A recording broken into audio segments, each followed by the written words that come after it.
আপনারা বুঝতে পারবেন রাজনৈতিক জায়গায় থাকতে গেলে এটা এমন একটা কাজ 24 আওয়ার্স জব, 24 ঘন্টা থাকতে হবে, মানে শেষও 24 ঘন্টা অনেক কম আমি বলছি। সুতরাং দেখেছেন যে 10 বছরে আমাকে কাজ ছাড়তে হয়েছে। কাজ ছাড়তে হয়েছে মানে কি, প্রথমে তো আমাকেই ছাড়িয়ে দেওয়া হয়েছিল, কাজ নেই, তারপরে তো সময় নেই।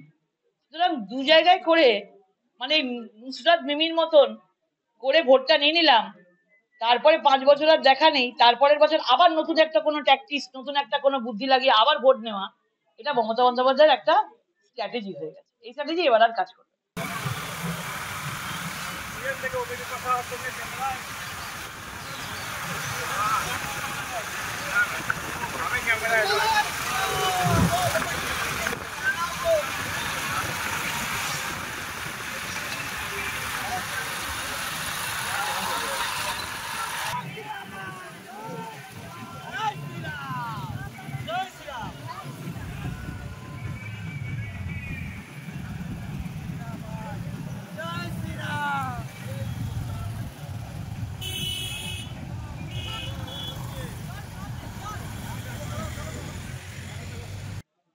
কত বড় জালিয়াতি!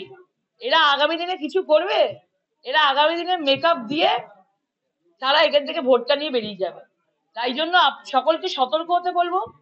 এই ধরনের জালিয়াতি আইপ্যাকরা করছে, বিশেষ করে যারা করছে তারা কিন্তু এই দলটার নাম খারাপ করছে।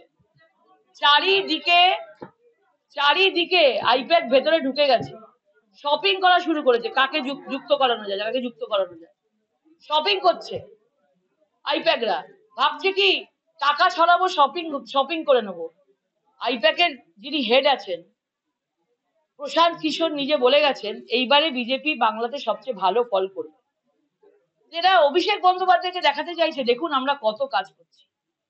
বিভিন্ন জায়গায় ফোন করে করে, এদের আর অবস্থা নেই, ফোন করে করে এরা ভাবছে যদি কিছু আমরা ওখান থেকে শপিং করতে পারি।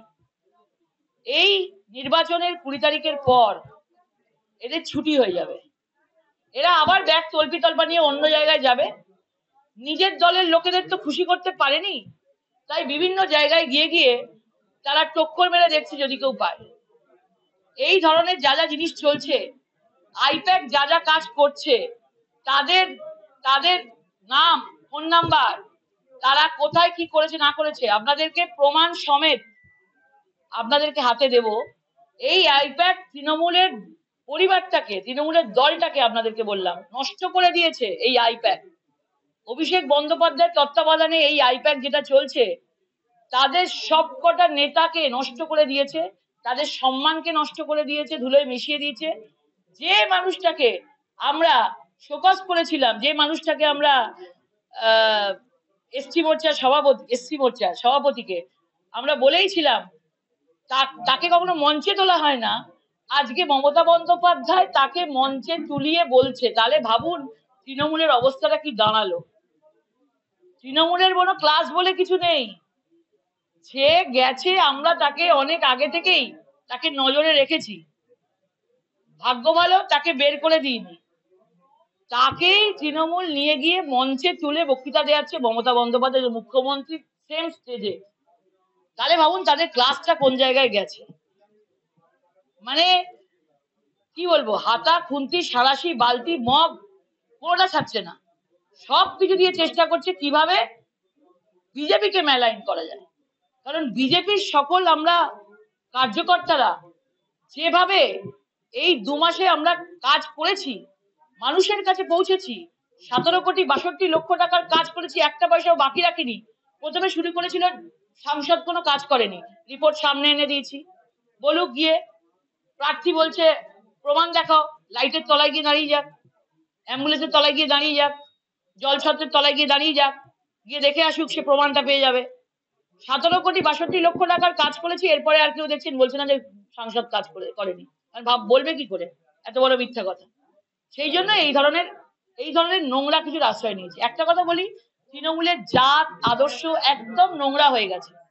যেভাবে তৃণমূলটা 2011-তে মহিলাদের প্রোটেকশন করার জন্য এসেছিল, যেভাবে তৃণমূলটা বামকে মানে শেষ করবার জন্য 34 বছরে শেষ করবার জন্য এসেছিল, সেই তৃণমূলটা এখন বিজেপির যেগুলো অচ্ছিষ্ট লোক আছে, তাদেরকে কি করে টেনে নিয়ে মেলাইন করা যায় সেই ধরনের চেষ্টা করছে। এর ফল ভালো হবে না। এবং এই আইপ্যাক যে আছে, সে পুরো তৃণমূলটাকে, আপনাদের বললাম, যদি দলটা চলে যায়, মনে রাখবেন 26-এর আগে যে দলটা নষ্ট হবে তৃণমূল, এই আইপ্যাক এবং অভিষেক বন্দ্যোপাধ্যায় আইপ্যাকের গোষ্ঠীর জন্য নষ্ট।